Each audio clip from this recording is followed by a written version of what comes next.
So I got flooded with some Is It Trues on Saturday. I had like 3.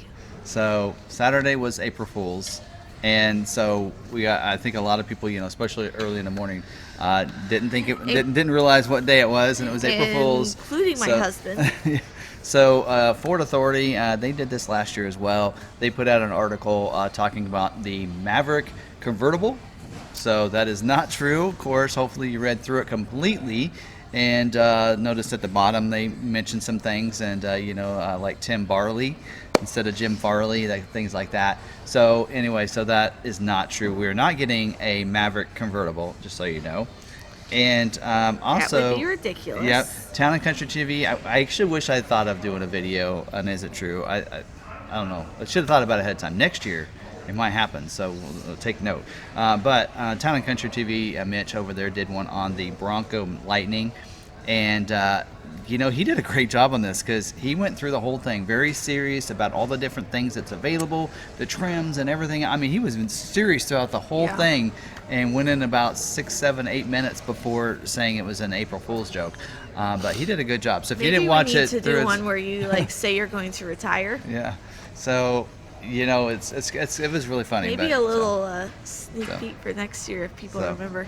Yep. So anyway, but his is really good. But yes, that was an April Fool's joke as well. We were not getting a Bronco Lightning. Just so you know, any electric vehicle that's coming out, including the Maverick Lightning. So this wasn't even an April Fool's joke. This is just bad journalism altogether on this YouTube channel. And I hate to say it that bluntly, but you know what? If you got a YouTube channel out there, don't be spreading gossip and getting clickbait just so you can get views. And luckily, I am not going to post the link to the video that I found. Someone actually sent it to me because they have less than 1,000 views, and I don't want them getting any more because it's about a Maverick Lightning and talking about different things on that one. They don't even give you any information or anything, but that is not something that we know is coming. And Ford has actually said that their next electric, they're not going to take another current vehicle and just make it electric. They said they're going to be all new, platforms and everything. They're already advertising and talking about the T3 platform and electric vehicle that's coming out that is not going to be the next gen Lightning or F-150 Lightning. It is going to be a different vehicle. Can we at least get a car back? An electric car. I would really like an electric car. Well, they're going to say it's the Mach-E. Well, that's actually an SUV. But anyway, someone that did send me, and that I found on Bronco 6G, which I actually think I mentioned this in one of my videos already, but I wanted to throw it in here, and that is on the Bronco. So whether or not it's true that the Everglades is being discontinued. So some people are saying is the Everglades being discontinued? Because if you go to the build and price, and this is for 23, you'll notice that the base, so we know that we can't order the base, and it does say in here, unavailable to order, contact your dealer for available inventory. And we know we can't order the Everglades, but you'll notice the base is on there, but the Everglades is not on here. And so some people are speculating that the Everglades is done. It's not available.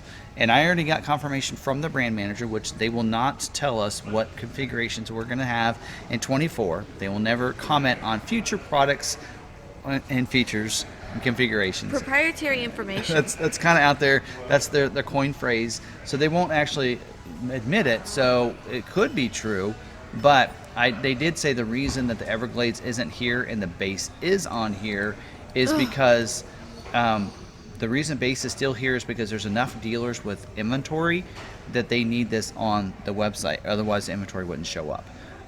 But on the Everglades, there's a low enough amount of vehicles in inventory that they can take it off and it doesn't impact the inventory feed. So if you, by the way, if you're looking through it, you want to order what's showing.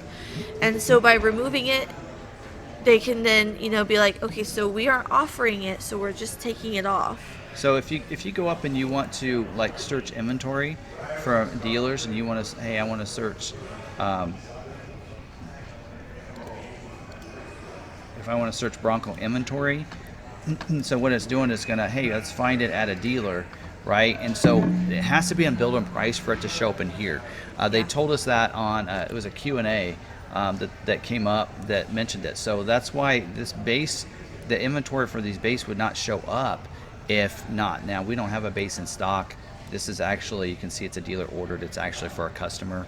They actually show up, which I don't like that they do that if for a customer. But you'll notice, Everglades is right there. Everglades is there, but when you click on it, it automatically, it doesn't show you any inventory. Even if we go out further, I think at one time I sorted this and went out a lot further than I was, which I'm not sure how you do that up here. We I don't guess. have an Everglades. Yeah, so even if you go like 100 miles, it pulls up other vehicles, but there's a small enough amount that that's why it's not there, because now you won't be able to find those. But they want to make sure, see how many bases are still available. So there's enough bases, that's why it's on their website and that is not. So that's why we really truly don't know whether or not the Everglades is going to be around next year, but it should be. So I would think so.